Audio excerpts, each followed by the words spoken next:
Pontiac announces the great American sport for 1968. Wide tracking. Let's you and me go wide tracking. Today we look at 10 of the greatest American muscle cars of the 1960s. This list of cars is not in any particular order. Before we begin, we'd like to thank all our viewers and subscribers for making our channel possible. If you haven't subscribed, you can find the subscribe button in the lower right of this video. Now, on with the list. American automobile manufacturing reached its zenith in the 1960s and 1970s, as a huge range of US-based car companies produced a slew of vehicles considered to be stylish, masculine, and high performance at the time. Of course, we're talking about the fabled muscle car. Over half a century has passed since these iconic machines left the factory. Yet auto enthusiasts and collectors still highly value and seek out these pieces of Americana. Let's begin with the 1964 Pontiac GTO. The 1964 Pontiac GTO led the American muscle car pack and is regarded by many as the first American muscle car. The honor for the first really goes to the 1949 Oldsmobile, but the GTO was the first off the lot to be well priced and widely available. General Motors had a very conservative board in the 1960s and banned its divisions from rocking the boat with cars like the GTO. So Pontiac designed it in secret and then approached the board with a stack of dealer orders. In fact, over 5,000. Pontiac's chief engineer, John DeLorean, and fellow engineers Bill Collins and Russ G. found that by installing the 389 cubic inch V8 into the mid-size Pontiac Tempest, that they suddenly had something fairly wild. The board had no choice but to produce it, and it turned GM around from an old nanny look to something that the new generation couldn't get enough of. Next is the 1966 Ford Fairlane XL500 427 R code. The base price for the Ford was $2,300, which wasn't too bad, but if you wanted the high-performance 427 engine option, you'd be paying an extra $2,017. The 1966 Ford Fairlane 427 R code came only in Wimbledon white, with not a very comfortable bench seat, and a 4-speed, quite noisy, close ratio transmission. Yep, double the sticker price for the 427R code with no options and no color choice. That's right, sir. Thanks, I'll take it. With a single option 427 side oiler, 2 4-barrel Hollies, and a huge 9-inch differential, you rocked your way out of the showroom with 425 horsepower, and you went down Main Street, leaving every cop in your tire smoke. Oh, and in the entire country, you were amongst only 57 crazy enthusiasts to have ever given the dealer a check for $4,317, which was about $35,360 in 2021 money, which is the year that this video was produced.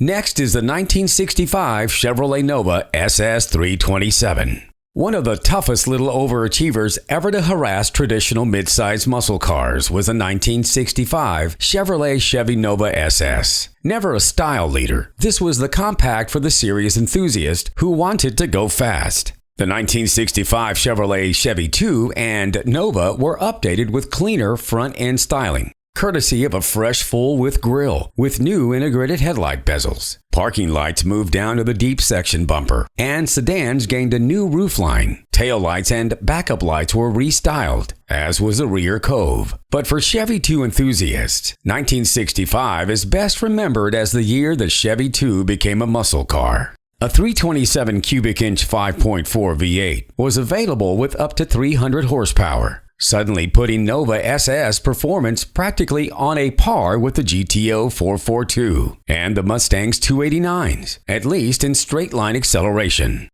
Next up is the 1968 Pontiac Firebird. A young at heart car that will hold its own with any other sports car entry in the field. The Pontiac Firebird was introduced in 1967 through the Chevy Camaro, its cousin.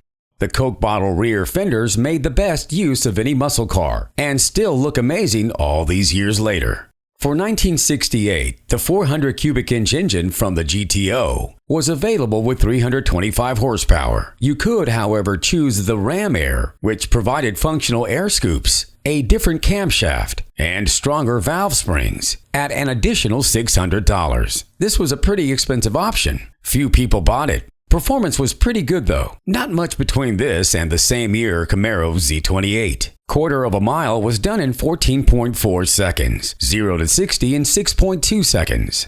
Firebirds were roughly $200 more on all models compared to the Camaro. Camaros outsold them 2 to 1. Nevertheless, this is a true American muscle car. Next is the 1966 Pontiac GTO. This was the decade of the Coke bottle look, with kicked-up rear fenders. It was copied across all manufacturers. There were 96,946 GTOs sold in 1966, more than any other GTO production year. The youth market called it the GOAT, because a goat will eat anything, as it's still known today, even though Pontiac advertising tried extra hard to advertise it as the GTO Tiger. Created for the performance-oriented customer, the GTO was fitted with a powerful Pontiac 389, a 3-speed, optional 4-speed manual transmission with Hurst shifter, firmer suspension, special badging, and upgraded wheels. The result was one of the fastest American production cars of its time, and often credited with ushering in the muscle car era. The GTO became a standalone model in 1966, with more distinctive styling to support sales.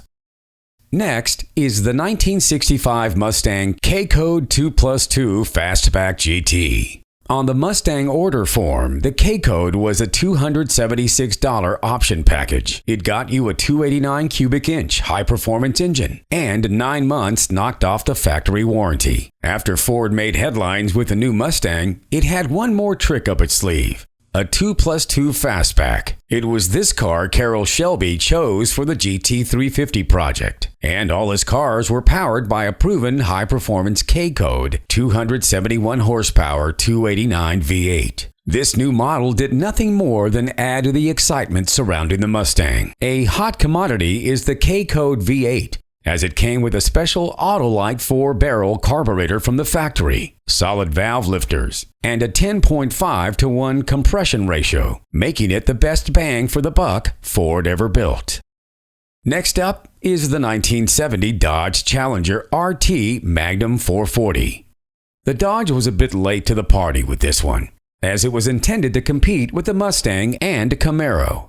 In the movie Vanishing Point, which made the Dodge Challenger famous overnight, the main character evades cops while driving from Colorado to San Francisco, where he's scheduled to deliver the car he's driving, a white 1970 Dodge Challenger RT 440 Magnum. The Challenger came with a wide variety of hot rod engines. A 383 cubic inch, 6.2-liter Magnum V8 rated at 335 horsepower was the first engine to be introduced. There was also an option to order it with a 440 cubic inch, 7.2-liter six-pack. That's 3 2-barrel carburetors, which gave you a race car motor for the street with a 4-speed Hurst stick and 425 horsepower. Next is the 1969 Chevrolet Camaro Z28.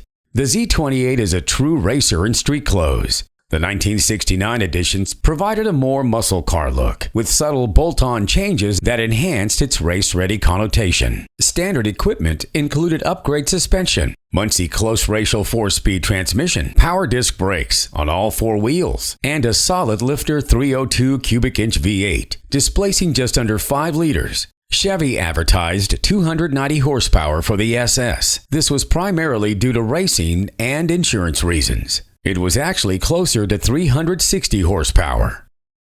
Next on the list is the 1968 Dodge Charger. Steve McQueen's 1988 movie Bullitt features the most iconic car chase of all time between the 1968 Dodge Charger and McQueen's Fastback 390 Mustang. For decades, knowledgeable car guys with not much to do have analyzed that film and came to the conclusion that during that chase, the Charger was faster. 1968 was a new year for the Charger, as it received a complete redesign. A subtle Coke bottle design was grafted around the rear fenders, and the rear window had a curved-in flying buttress effect. There was a 318 cubic inch V8 standard engine, but you could get the RT version with a 440 cubic inch Magnum. A total of 96,000 Chargers and 17,000 RTs were produced in 1968. Last on the list is the 1970 Plymouth Barracuda Hemi 440. The 1966 Barracuda was a really nice looking car too, with a stunning wraparound curved window, just like the British Jensen of the same year. Known as the Cuda, it shared engines with the Chrysler Charger and Challenger at the time. Available V8s were from 318 cubic inch right through the 426 cubic inch Hemi and the 440 cubic inch Magnum. Although the Cuda looks remarkably like the Challenger, it only shares its platform and no other sheet metal. In fact, the Challenger's got a 2-inch longer wheelbase. The Hemi was the way to go with a 5.2 0 to 60 time. Costing an extra $880 for this engine option is probably the reason only 666 cars were delivered. Well, there you have it, 10 of the greatest American muscle cars of the 1960s. Thanks for watching. If you like this video, make sure to share it. Make sure to subscribe and hit that bell to be notified of future videos. Again, thanks for watching.